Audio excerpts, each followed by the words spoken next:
मोहम्मद नजीम और हकीम नाम के दो व्यक्ति सऊदी में कमाने आए थे, लेकिन उन्हें वहाँ की भाषा समझ में नहीं आती है क्योंकि वहाँ के सभी लोग अरबी में बातें किया करते थे। उन्हें कहा गया था कि कंपनी की ओर से उन्हें कोई लेने आएगा, लेकिन काफी समय बीत जाता है, उन्हें कोई लेने नहीं आता। नजीम परेशान होकर एक आदमी से कंपनी के नंबर पर कॉल लगवाता है जिसे हिंदी बोलने आता था। आदमी नजीम को बताता है आज शुक्रवार है इसलिए यहाँ छुट्टी रहती है। अब उन्हें लगता है कंपनी की ओर से जो उन्हें लेने आने वाला था वो शायद एयरपोर्ट के बाहर उनका इंतजार कर रहा होगा। तभी वहाँ पर एक शेख आता है। शेख उनसे अरबी में नाम और पता पूछने लगता है, लेकिन बेचारे नजीम और हकीम को शेख की बातें समझ में नहीं आ रही थी। शेख नजीम और हकीम के जवाब न देने पर गुस्सा होकर वहाँ से चले जाता है। थोड़ी देर बाद वो शेख फिर से उनके पास आता है और उन दोनों के पासपोर्ट को ले लेता है और उन्हें गाड़ी में अपने साथ चलने को कहता है। हकीम नजीम से कहता है हम कंपनी में हेल्पर के लिए आए, क्यों हमें इस खटारा गाड़ी में ले जाया जा रहा है? उन सभी को तो ऐसी वाली बस में ले जाया जा रहा था। वो दोनों बिना कुछ पूछे गाड़ी में बैठ जाते हैं। शेख उन्हें दूर रेगिस्तान में एक जगह लेकर आता है। नजीम और हकीम शेख से कहते हैं तुम्हें गलतफहमी हो गई है, हमें कंपनी के काम से बुलाया गया है। लेकिन शेख उनकी जरा सी भी बात नहीं सुनता है और जबरदस्ती हकीम को नजीम से दूर कर देता है। नजीम शेख से कहता है हम दोनों को साथ रहने दो, लेकिन शेख उसकी बातें नहीं सुनता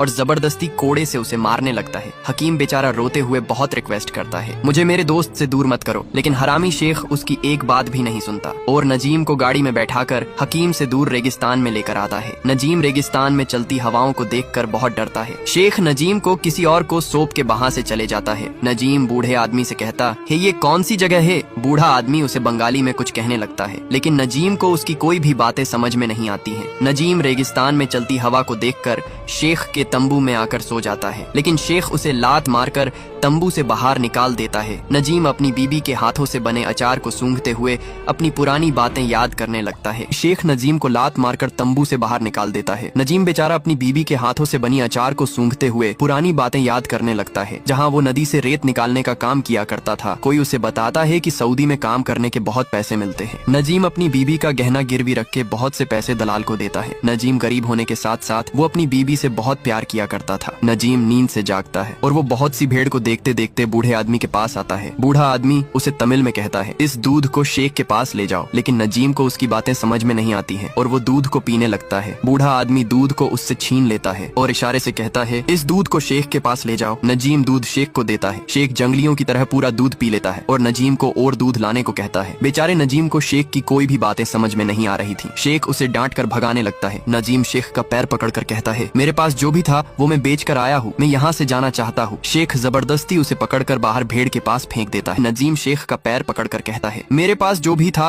वो सब मैं बेच कर आया हूँ, मुझे यहाँ से जाना है। शेख जबरदस्ती उसे पकड़कर बाहर भेड़ के पास धक्का दे देता है। बूढ़ा आदमी कहता है ये सभी जल्लाद है, किसी पर भी रहम नहीं करते।